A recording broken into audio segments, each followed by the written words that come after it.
Mga kapuso, asahan po ang matinding daloy ng trapiko sa mga tutungo pa lang sa Manila Memorial Park ngayong hapon. May ulat si Dano Tingkungko. Dano?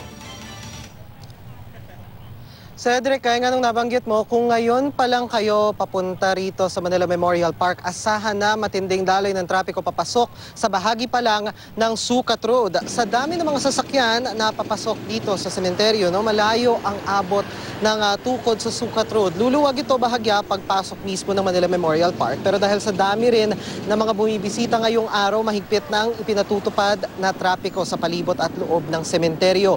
Bukod sa designated na ruta para sa mga motorista, masusiring pinatutupad ang pedestrian lane at tawiran para sa mga maglalakad. Nakasetup na rin ang mga istasyon ng Red Cross kung saan kanina may ilan tayong namataan na nagpapacheck up ng kanilang BP. Sa loob ng Manila Memorial Park, kanya-kanyang setup ng tent ang mga pamilya. Karamihan sa kanila ay sinasamantala ang okasyon para mag-reunion.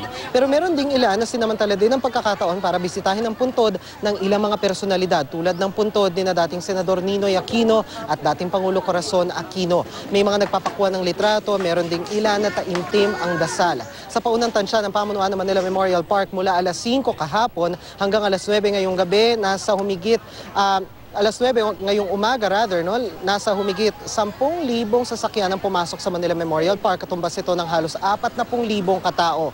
Buong maghapon, inaasahan papalo na mahigit 100,000 ang kabuuang bilang ng mga bibisita. At Cedric, sa mga oras na ito, wala pa rin halos pagbabago doon sa sitwasyon dito sa Manila Memorial Park. Marami pa rin ang dumadagsa at ayon sa pamunuan ng Manila Memorial Park, para sa mga aalis o lalabas ng sementeryo ngayong araw, maaaring gamitin ang access roads na nasa Teoville 1 and 2 subdivision mula kaninang alas 8 ng umaga hanggang mamayang alas 10 ng gabi. Kung bukas naman kayo bibisita rito, maaari niyong gamitin yung access roads na yon sa mga subdivision na yon palabas mula alas 8 ng umaga hanggang tanghali. Cedric? Okay, maraming salamat, Dano Tingkungko.